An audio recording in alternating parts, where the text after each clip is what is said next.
Mom and Dad are dead? Do you like it? Do you like it, Scott? I call it Mr. and Mrs. Tenorman chili. Eric Cartman once tricked a teenager into eating his own parents in a bowl of chili. I made you eat your parents. Nya, nya, nya, nya, nya, nya.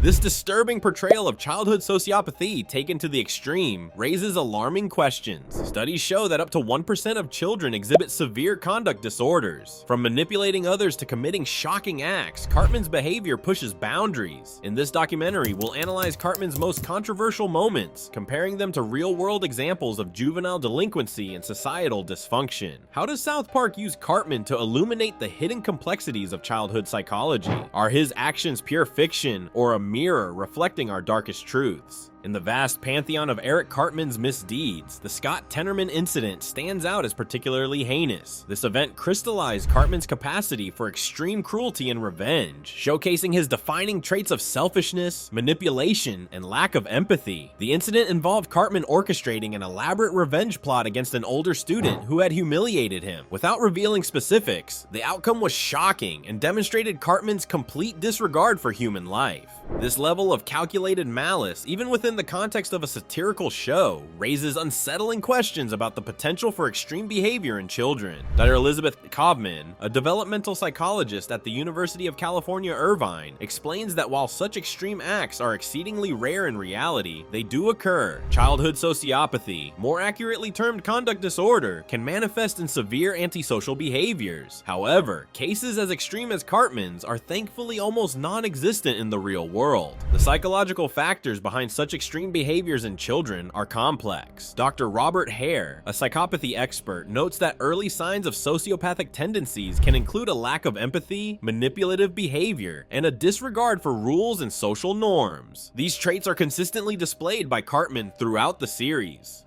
Environmental factors play a crucial role in shaping a child's behavior. Cartman's single-parent upbringing and his mother's permissive parenting style might contribute to his lack of boundaries and moral compass. Real-world cases of severe juvenile delinquency often involve troubled home environments, abuse, or neglect. Cartman's elaborate revenge plot can be likened to a chess grandmaster meticulously planning a series of moves to checkmate their opponent. This level of obsessive planning and execution, while exaggerated in the show, mirrors real-world cases of individuals becoming consumed by revenge or retribution. Paul Frick, a professor of psychology at Louisiana State University, emphasizes the need for early recognition and treatment of conduct problems in children. Early intervention can significantly reduce the likelihood of severe antisocial behavior later in life. He states, South Park creators Trey Parker and Matt Stone use Cartman's extreme actions to hold a mirror up to society, forcing viewers to confront uncomfortable truths about human nature. By presenting such an extreme scenario, the show prompts viewers to examine their own moral boundaries and consider the potential consequences of unchecked aggression and manipulation. The Scott Tenorman incident serves as a stark reminder of the dangers of dismissing troubling behavior in children as kids being kids. While Cartman's actions are fictional and exaggerated, they underscore the importance of addressing concerning behaviors early and taking them seriously. As we continue to explore Cartman's character, we'll delve deeper into his manipulative tactics and how he uses them to bend others to his will, often with devastating consequences. Did you know that children as young as 4 can engage in sophisticated manipulation? This startling fact sets the stage for our examination of Cartman's extreme actions in South Park and their real-world parallels. Cartman's notorious manipulation schemes, such as tricking Butters into believing the world was ending in Casa Bonita, might seem too extreme for reality. However, psychologist Dr. Maria Konnikova argues that children can be surprisingly adept manipulators. Learning manipulation as a survival skill, real-world examples of child manipulators exist, though not as extreme as Cartman. In 2019, a 9-year-old boy in Florida stole his grandmother's car and led police on a chase, fabricating a kidnapping story. This incident demonstrates a child's capacity for quick thinking and manipulation under pressure. The psychological mechanisms behind Cartman's manipulative success stem from his lack of empathy and keen understanding of others' weaknesses. Dr. Paul Ekman notes that successful manipulators often possess high emotional intelligence combined with a lack of conscience. In real children, manipulative behaviors often develop as a coping mechanism, explains Dr. Susan Howes, sometimes as a survival strategy in situations where they feel powerless. Cartman's manipulative skills resemble a chess grandmaster's strategic thinking. Both require foresight, understanding opponents' weaknesses, and the ability to plan several moves ahead. This analogy highlights the complexity of Cartman's schemes. Albeit in a morally questionable context, societal factors can encourage manipulative behavior in youth. Dr. Jean Twenge argues that social media and digital communication have created an environment where manipulation is easier and more rewarding, allowing children to craft personas and narratives with ease. Comparing Cartman's tactics to those used by adult con artists reveals surprising similarities. In Christian Rock Hard, Cartman manipulates the Christian music industry for personal gain, mirroring real-world fraudsters who exploit religious communities. Frank Abagnale, the famous con artist, began his career of deception as a teenager, demonstrating that sophisticated manipulation isn't limited to adults. The portrayal of such extreme manipulation in media raises ethical questions. While it serves as satire and social commentary, it may normalize manipulative behavior or desensitize viewers to its harmful effects. However, it also provides a platform for discussing these issues openly. While Cartman's manipulative tactics are exaggerated for comedic effect, they do reflect real-world behaviors to a certain extent. Children can and do engage in manipulation, though rarely with the complexity or malice seen in South Park. The key difference lies in the intent and scale of the manipulation. As we transition to our next topic, it's worth noting that manipulation often intertwines with prejudice. Cartman's schemes frequently exploit and reinforce societal biases, serving as a bridge to our upcoming discussion on how South Park tackles prejudice and discrimination. Cartman's racism isn't just shock value comedy, it's a disturbing reflection of real-world prejudice in children. Research shows that racial biases can form as early as age 3, with many 5-year-olds already holding entrenched views. Cartman's extreme behavior forces us to confront this uncomfortable reality. Throughout South Park, Cartman's prejudice manifests in various ways. He uses racial slurs on national TV in With Apologies to Jesse Jackson, dresses as Hitler for Halloween in Pint-Sized Atonement, and spreads anti-Semitic views after watching The Passion of the Christ in The Passion of the Jew. While exaggerated for comedy, these incidents mirror real-world childhood prejudices. Recent studies highlight the prevalence of racial bias in young children. A 2020 study in the Journal of Experimental Child Psychology found that 7 to 11-year-olds showed implicit racial biases similar to adults. This suggests that prejudiced attitudes, like toxic seeds, can take root early and grow into deeply ingrained beliefs if left unchecked. Several factors contribute to the development of racist attitudes in children. Media representation plays a crucial role, with children internalizing biases from the characters they see on screen. Parental attitudes significantly shape children's views, as Dr. Jennifer Kotler from Sesame Workshop notes. Children absorb the attitudes and behaviors they see around them, especially from trusted adults. Peer influence also normalizes prejudiced language and attitudes within social groups. The long-term effects of childhood prejudice can be severe. Early biases can persist into adulthood, influencing social interactions, career choices, and voting behavior. They can also contribute to systemic racism and perpetuate cycles of discrimination. South Park's creators use Cartman's extreme racism to critique societal prejudices, forcing viewers to confront uncomfortable truths.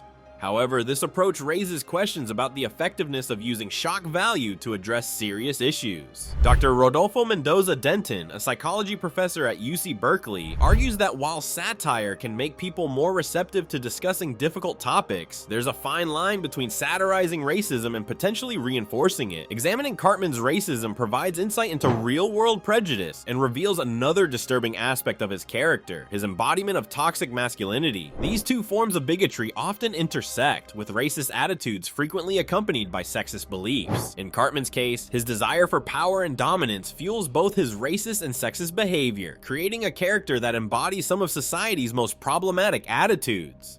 Understanding the psychological factors behind Cartman's extreme views can help us recognize and address similar tendencies in the real world. By confronting these issues head-on, we can work towards creating a more inclusive and equitable society, free from the poisonous plants of prejudice that take root in childhood. Eric Cartman's toxic masculinity is starkly evident in the episode Breast Cancer Show Ever, where he cruelly mocks breast cancer awareness efforts. This behavior exemplifies a harmful mindset that devalues women's experiences and health issues. Dr. Michael Kimmel, a sociologist specializing in masculinity studies, notes that such attitudes often develop early in boys. Children as young as 6 or 7 can internalize harmful ideas about masculinity. He explains, they learn that real men don't show empathy or concern for issues perceived as feminine. Toxic masculinity in children manifests in various ways beyond Cartman's behavior. A 2019 study in the Journal of Adolescent Health found that boys as young as 10 engage in aggression, emotional suppression, and a need for dominance. These traits are often reinforced by media portrayals of masculinity, with action heroes and sports figures glorifying aggression and stoicism. Judy Chu, author of When Boys Become Boys, argues that societal pressures shape these behaviors. Boys aren't born with these attitudes, she states. They learn them through media influences, peer pressure, and adult role models. Cartman's home life, with an absent father and permissive mother, reflects how family dynamics contribute to toxic masculine traits.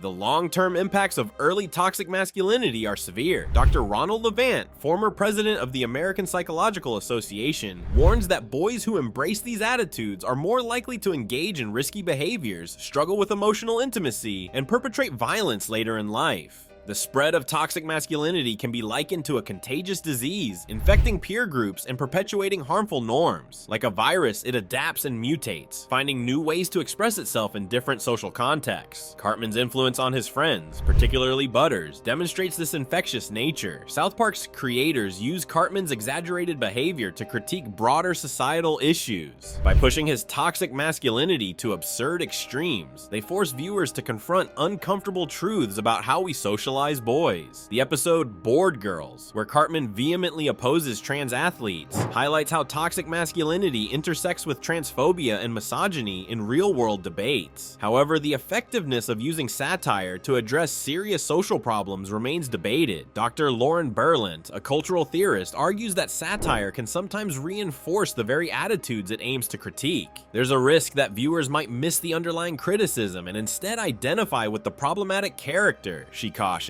Cartman's character arc throughout the series, from childhood bully to increasingly dangerous sociopath, serves as a cautionary tale of unchecked toxic masculinity. His progression mirrors the real-world consequences of failing to address harmful gender norms at their roots. By exaggerating these traits to their logical, absurd conclusions, South Park challenges us to examine how we socialize boys and the messages we send about masculinity from an early age. Eric Cartman's most disturbing moments in South Park reveal uncomfortable truths about human nature and society. His exaggerated behaviors serve as a funhouse mirror, reflecting real-world issues of prejudice, manipulation, and moral bankruptcy. South Park's extreme satire forces us to confront the darker aspects of our culture, raising questions about its effectiveness in addressing societal problems. The line between fiction and reality in social commentary is often blurrier than we'd like to admit. Consider how Cartman's character challenges us to examine our own biases and actions. Perhaps the most unsettling aspect isn't his extreme behavior, but the uncomfortable truths he reveals about the society we've created.